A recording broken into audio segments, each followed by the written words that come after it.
जैसा करे वैसा पाए, यानी समुद्रपाल के पिता पालित असल में चंपानगर के एक व्यापारी थे।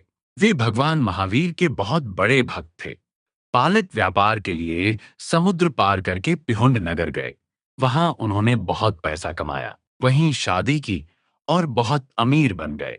वह पैसा किस काम का, जिसे देखकर घर वाले खुश ना हो और दुश्मन जले नहीं। इसलिए जब पालित चंपानगरी लौट रहे थे, तब उनकी पत्नी ने एक बेटे को जन्म दिया। पालित ने उस बच्चे का नाम समुद्रपाल रखा। समुद्रपाल को कमाने की कोई चिंता नहीं थी। उसके पिता ने चंपानगरी में ऊंची ऊंची हवेलियां बनवाई थीं। साथ ही अपनी इज्जत भी चारों तरफ फैलाई थी। समुद्रपाल ने एक बहुत सुंदर लड़की से शादी की।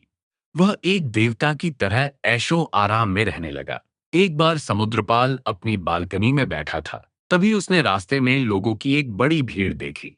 आगे एक ढोल बज रहा था, जिसे जोर जोर से पीटा जा रहा था।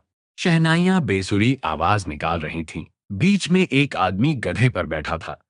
उसके शरीर पर कपड़े नहीं थे और उसे रस्सियों से बांधा गया था। उसके गले में लाल कनेर के फूलों की माला थी। उसका मुंह काजल से काला किया हुआ था। बीच बीच में लाल सिंदूर के टीके लगाए गए थे। बच्चे चिल्ला रहे थे, देखो, चोरी का फल। समुद्रपाल को किसी से पूछने की जरूरत नहीं पड़ी। वह खुद ही समझ गया कि चोर को फांसी देने ले जा रहे हैं। चोर और लोगों की भीड़ चली गई, पर समुद्रपाल का मन उस विचार से नहीं हटा। उसके मन में एक ही बात बार बार आ रही थी कि इस चोर ने चोरी की तो राजा ने उसे मौत की सजा दी।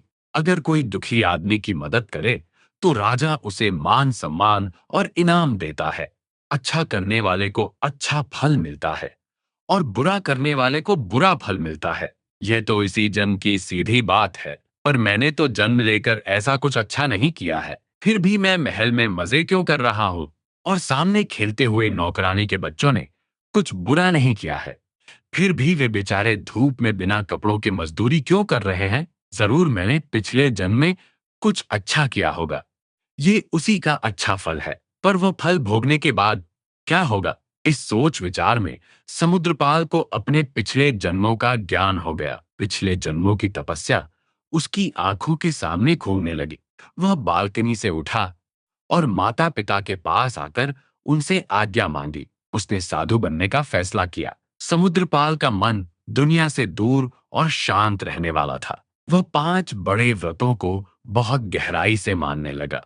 मुसीबतें और परेशानियां उसके मन को छू भी नहीं पाई, क्योंकि उसने शरीर को आत्मा से अलग माना था। अच्छी या बुरी बातें उसके मन की शांति में रुकावट नहीं बनी, क्योंकि बातों की तारीफ या बुराई उसे पल भर की लगती थी।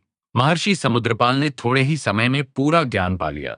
उन्होंने बहुत से लोगों को सही रास्ता दिखाया और खुद भी मोक्ष पा लिया। पर उनकी जीवन कहानी आज भी समुद्रपालीय अध्ययन के रूप में उत्तराध्ययन में लिखी हुई है।